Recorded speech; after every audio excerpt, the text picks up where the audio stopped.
We're going to start off in Spain, still looking back at El Clásico. This is the page of Marca. It says, El Madrid quiere la fiesta en paz. Real Madrid want to celebrate or party in peace. This, of course, speaking about Madrid wanting to move on from what we saw from Vini Jr. and his antics in El Clásico, that nobody's talking about Real Madrid winning. Instead, it's Vini Jr. once again stealing all of the headlines, and not in the right way. All right, let's welcome in the rest of our crew, shall we? We've got Frank Leboeuf joining us, as well as Gustavo Hofman, our ESPN Brazil colleague, who is, of course, the Madrid correspondent over in Madrid. And you know, Gustavo, when it comes to anything Vini Jr., I know you are the most informed. Just going to that Marca front page now, is this why we're hearing that Real Madrid are not going to sanction Vini for his behavior on Sunday?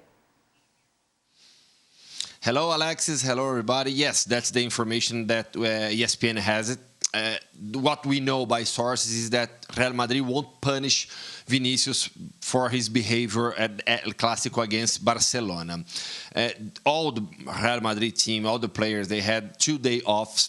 Vinicius traveled to Monaco with his new girlfriend, with Eder Militão, and his wife also. He arrived back to Madrid just today. Tomorrow, it is expected to happen a meeting between Vinicius and Xabi Alonso, Vinicius and his teammates. Only tomorrow we're going to actually discover what's going to happen between Vinicius and his manager. But as I said, what we know by source is that Real Madrid won't punish Vinicius. Here in Madrid, all the journalists, everybody's expecting a lot the next press conference of Xabi Alonso. That's going to happen on Friday in Valdebebas, 1 day before the match against Valencia. Well, Vinicius is still, after the match, nobody from Real Madrid talked to Vinicius. As I said, 2 days off. After the match, he went to his home, he had a dinner with his friends, with his staff, and then traveled to Monaco. So the first meeting between Vinicius and Xabi Alonso about what happened at El Clásico will happen tomorrow at Valdebebas, so this Wednesday. All right, well, that's exactly what that headline in Marca was saying, Craig, the fact that the club is happy. It happens a lot, doesn't it? Yeah, but they said they're happy to leave it to Xabi Alonso. But what do you think of the club itself not wanting to at least give some sort of sanction? Well, the manager will deal with it, and his punishment may be the kind of punishment he's already seen this season, which was the marker being laid down by Xabi Alonso, putting him on the bench. Now he was back in form, back playing better, back being a better team player for the most part. But, you know, Xabi Alonso just blanked him when he walked off the field. Now, you know, as I say, it happens more often than you would think. You know, some people tend to throw a bit of a tantrum. It was certainly not ideal.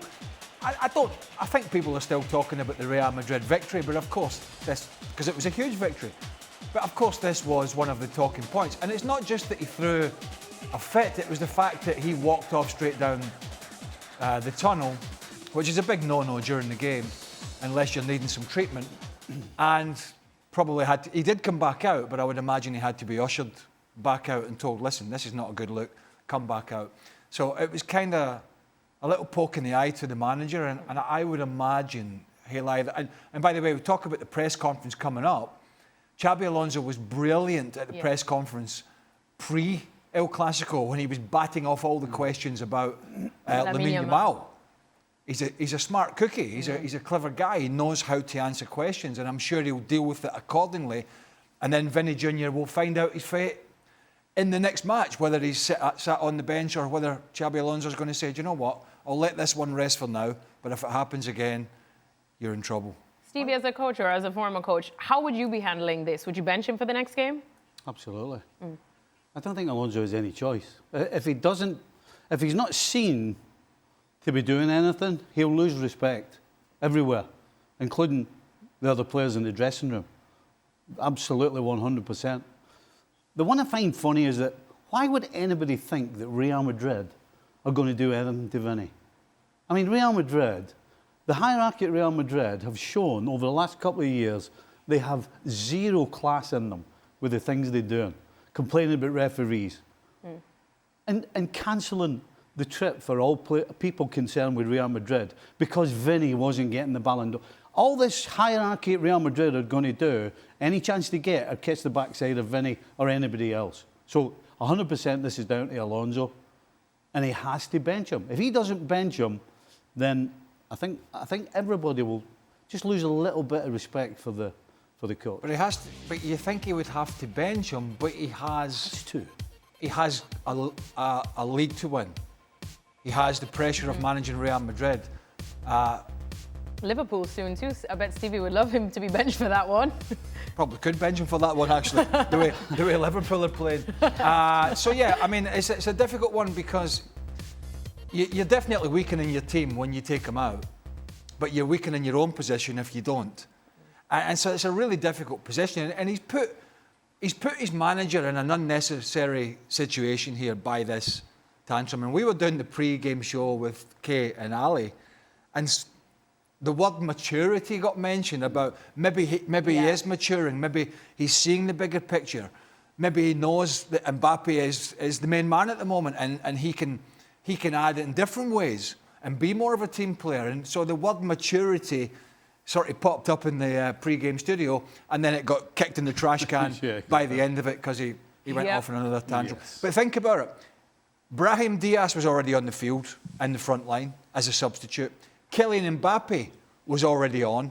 So he was never going to take a midfielder off to bring on Rodrigo, because that was, at that point, they were, under a little bit of pressure. So the only other person, unless he took Kylian Mbappe or took Brahim Diaz off, who he just brought on, the only other person that he could have taken off for fresh legs was actually Vini Jr. Yeah. If he'd thought about it that way, maybe he wouldn't have reacted, but he didn't. Alonso has to think big picture. If he's just thinking about winning the next game, then it's a mistake. Sometimes you strengthen the group by showing your strength with one of the so-called big stars.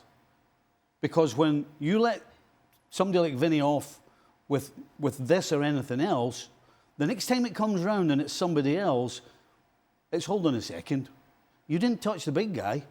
Why are you going to suspend me or drop me or fine me or whatever if I've done something similar, but he didn't do it to that guy? So sometimes you have to look at the big picture. And let's be honest, even without Vini, they should be capable of beating most teams. Frank, I know you love yourself some good behaviour as well, and I hate to see this from footballers. What do you think Xabi Alonso should do? Should he bench him for 1-2 games? Yes, I think he should. I like the fact that he publicly didn't say too much or didn't say anything, because I think he won that game, and that's a big-time Clasico, and he has to stay on that positive aspect of what happened during the weekend. But yes, I think he should bench him. I'm very curious to see, because we saw the images of Vini complaining when he was going out. I would love to see what was his point, really. Because as Craig mentioned, he was the only one who should have gone out, maybe Mbappe. But, comparing Mbappe to Vinicius Jr. right now, that's not very good for Vini. So I want to know what Vini is really putting down to explain that he shouldn't go out.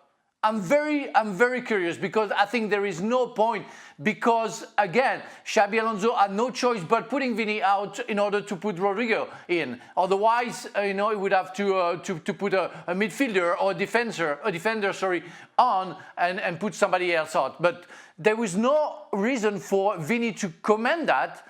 And again, the worst, he can complain, showing he's not happy. That's all right. That's part of the game. But going straight to the dressing room, that's offending to the teammates, the coach, and the club. And I think he needs to be punished. Money-wise, he doesn't care. But I think to be on the bench will be enough. Before we go back to Gustavo, just quickly, I suppose it's landing on his lap when you saw the graphic with the fixtures. Yeah. In some sense, because they have Valencia next, and they are third bottom of the Liga. Their struggles makes it easier, don't it? Their struggles continue season after season, even since they changed manager. Huge club, but they've been a struggling team for a while now, and that maybe presents itself with an easier opportunity to dish out a bit of punishment, rather than had it been, Villarreal or Athletic Club or one other team that's up sort of near the top. Personally, I think you should leave him out of Liverpool. Of course you would, Stevie. But then again, I'm not in charge. Of course you would, Stevie.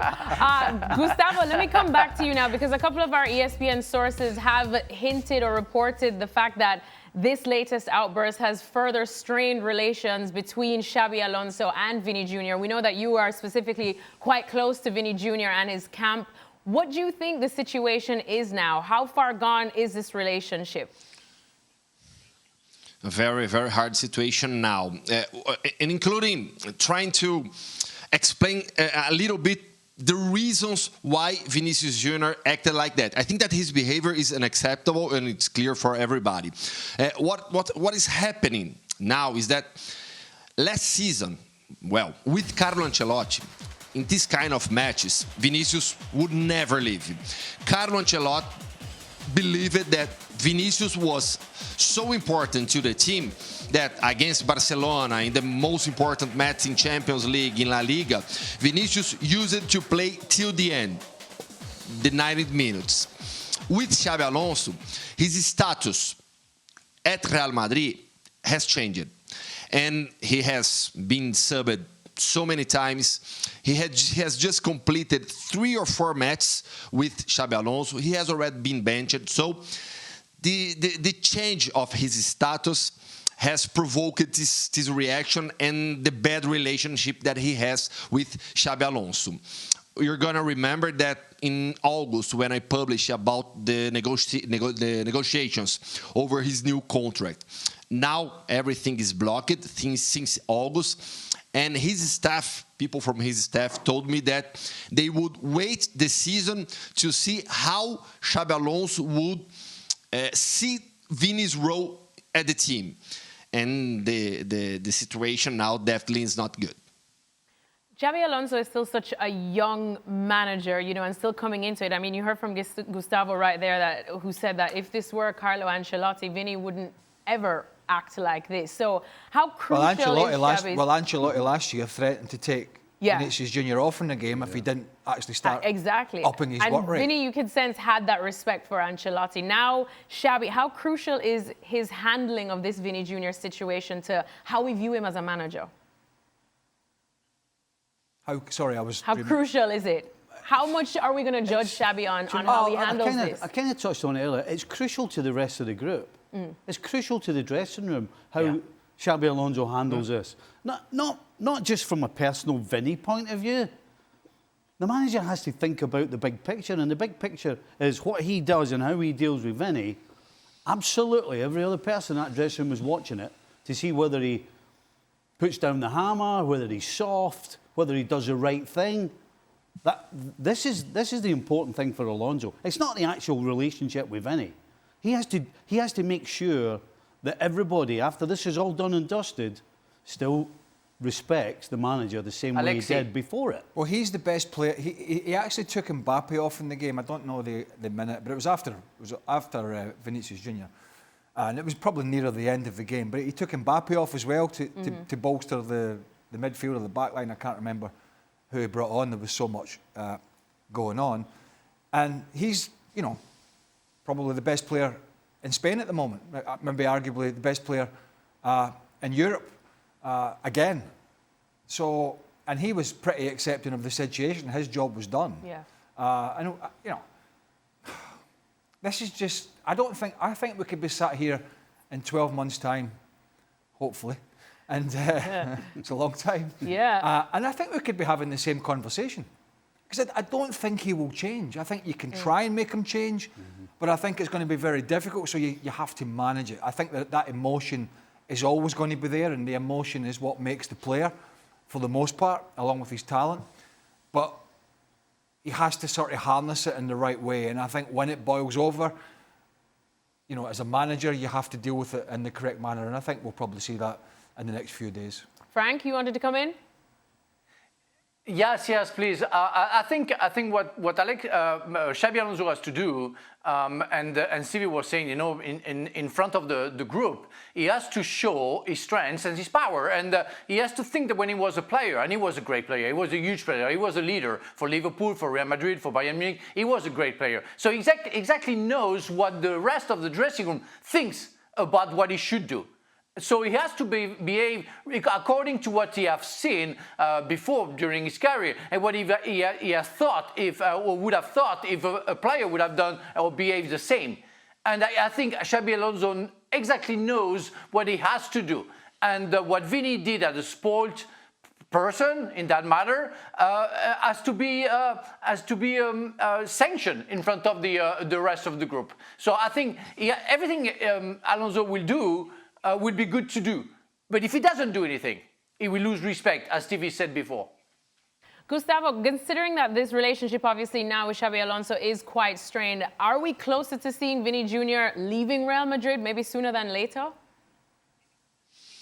Well, now it's impossible to say anything, to say anything that actually will happen. We have to wait. We definitely have to wait. But the negotiations over his new contract are completely blocked. The difference between what Vini wants and what Real Madrid wants to pay, it's huge now. And with the situation in the dressing room, with the manager, I think that it's very, very complicated to find a solution, to find some way to manage this kind of situation. So Vini has a contract with Real Madrid till the end of next season. Probably at the end of this year, they're going to talk again to try to renew the negotiations. But the big picture now is not good to imagine Vini staying in Real Madrid. But the problem is, when we've talked, and it's been discussed in this studio, is tell me where another home is for Vinicius Jr. and his salary. That's not Saudi Pro League. It's Saudi Arabia. Why would a player at his age, of his talent, of his ability, go to Saudi Arabia? And apart from the obvious. So, and I would imagine the player doesn't want that, because he's a player who loves to be in the limelight, and you're not in the limelight in Saudi Arabia. You certainly are at the Bernabeu. So he's not going to go to Barcelona, obviously, and there's probably not even many in England that could afford the salary. So it's a very difficult situation you're in as a player and as your advisors, because when you get to that kind of level, there are few takers that are able to afford you. It's as simple as that. And I mean, one of the things, just looking at the highlights now, Stevie, one of the things that now has slightly slipped under the radar because of his behavior that we're not talking about enough is how good he was in this game. As Craig pointed out, he's still such a talented player. Can you really see Real Madrid letting a player like this go? Yes. I mean, if he's only got this year and next year, and he continues to act the way he has been, and there's not one of us would put any money on him changing. If you're going to completely, not destroy the dressing room, but if you're going to upset everything around you, then there comes a time where you have to say, no one guy's bigger than the club, certainly not Real Madrid. And the problem is, he's talking about the status. Gustavo's telling us about the status is important to him. Well, if you go to Saudi, your status is disappearing, big time. So, a normal, sensible guy, football player with good people around him, would sit him down and say, look, if you want this status and if you want to continue with it, then A, you have to do it on the field consistently, and B, you need to stop acting like a spoiled brat or a big kid. That's what should happen. Again, I'm not so sure it will. I just wonder, Gustavo's still with us? Yeah, Gustavo's still here. Gustavo, may I ask you a question? Is there any dialogue? I would imagine, being international manager, there is still dialogue between Vinicius Jr. and Ancelotti, being the international team manager, and also maybe some advice about what he should and shouldn't do for his career going forward. And of course, there's a World Cup in less than a year's time. Are they still talking to each other? Yes, yes. Vini really loves Carlo Ancelotti. They have a very good relation. Next month, they're going to meet again because we have another 2 more matches for the Brazilian national team. So I know that they have a very good relationship, and Vinicius really hears what Carlo Ancelotti says. But as I also know the way that Carlo Ancelotti works, I don't think that he's going to try to be involved in the things, the matters of Real Madrid now. You know, he was the manager of Real Madrid. Now he's the manager of Brazil. He can deal with anything with the Brazilian national team. I really don't think that maybe he can give Vini some advices when they're together in Brazil. But I don't think that he's gonna be involved so much with this topic. But no, if you just a little arm around him saying, listen, you know, when he goes to international duty, a little arm and say, listen, this is a good place for you. Yeah. You know, I know there's a few problems. Maybe you're not going to get quite the money that you want, and yeah, maybe the manager frustrates you a little bit now and again, but that's the best place for you. You know, that kind of chat just to sort of get not pushing, you know, not being directly involved, but just saying, listen, you know, have a think about it. You know, think about the grass is not always greener, and you're at Real Madrid, and the fans love you. But you know, just get in his ear, as an international manager sometimes does, and say, listen. That would be important from Carlo Ancelotti. I think Carlo Ancelotti is like a father to Vinicius Jr. He didn't say anything last year, and that would be absolutely crucial for me, knowing the house, knowing Real Madrid very well, getting Vini by the shoulder and say, you know what, you don't like my son, and do I have the right to tell you something? You are the best place in the world. Behave the way you should behave. I'm sure they love you there, but they want you to be more quiet, you know, outside the field, and show your strengths on the field. Listen to me and believe me, you have everything to lose if you carry on like that. And I tell you because I tell you that because I love you. That will be the kind of speech that we love to hear from Carlo Ancelotti to Vinicius Jr. Gustavo, just sticking on the topic of the Brazil national team, of course, we saw Vini's reaction to being subbed, and it was his Brazilian teammate Rodrigo coming on, so that didn't bode well. And then after the game, we saw him get into it as well with another Brazilian teammate in Rafinha. Do you feel like any of these issues will trickle onto or into the national team come the next international window? You know, it's funny because now here in Spain, people are talking a lot about, and remember what happened when Barcelona and Real Madrid had that fights with Mourinho, Guardiola, and these kind of fights went to the Spain national team now with Piqué, Sergio Ramos, and all the other players. And now we have to also talk about it with Brazil, because what happened with Vinicius and Rafinha after the match. Of course, Rodrigo was the player who subbed on for Vinicius, but actually, they have a very good relation. You know, Vinicius, Rafinha, Rodrigo also, Endrick, Éder Militão, the Brazilian players who play for Real Madrid and Barcelona, they are friends. So I don't think that the problem that happened in the match, the problem between Barcelona and Real Madrid, will take to the Brazilian national team because, as I said, these players are really friends. Well, you guys were about as high profile as Vini Jr. and Rafinha. Did you have any club issues that trickled onto the national team? We've all kicked. Tell us more. But we've all kicked international teammates up and down the field. In club football? Yes. Yeah. Tell us. No, it's just, it's one of those unwritten rules that we all kind of know that nobody ever told you. But a genuine spat. That wasn't a genuine spat. Well, temper's flair. What would you call Clasico. a genuine spat? Somebody punching you straight in the face? No, that's what I would call a genuine spat. What you saw there was absolutely nothing close to violence. It was all posturing. It was all ego. Most of them, the majority of them knew they weren't getting anywhere near anybody, and it was all mouth and all noise. And usually the noisiest ones are the biggest cowards. So forget about it. Look at the Spanish team, La Joya, and Gustavo was mentioning it when they were hating each other, you know, rating Real Madrid and Barcelona, Piqué and some others, you know, Sergio Ramos. And when they played together, Sergio Ramos, they were the best team in the world. Maybe hating each other. Have you seen Ramos and Messi when they played together for Paris Saint-Germain? They were the best teammates in the world. They loved each other when they hated each other. We saw so many images of that. nothing's going to happen between Rafinha and Vini. They're going to talk, they're going to have a drink, and everything's going to be okay at the end of the day, because that's just a game, and that was just a posture for the media. Listen, Teddy Sheringham and Andy Cole formed a magnificent duel up front for Man United and did not talk to each other. Yep. You know, But got the job done. They were not on speaking terms for the most part. They disliked each other, but they got on the field and they did the job. When these lads meet up for the national team, they'll probably laugh about it. Because it's all in the heat of the moment, isn't it? Yeah. So, you know, it's a huge game, you're under pressure. So, yeah, not a lot in it.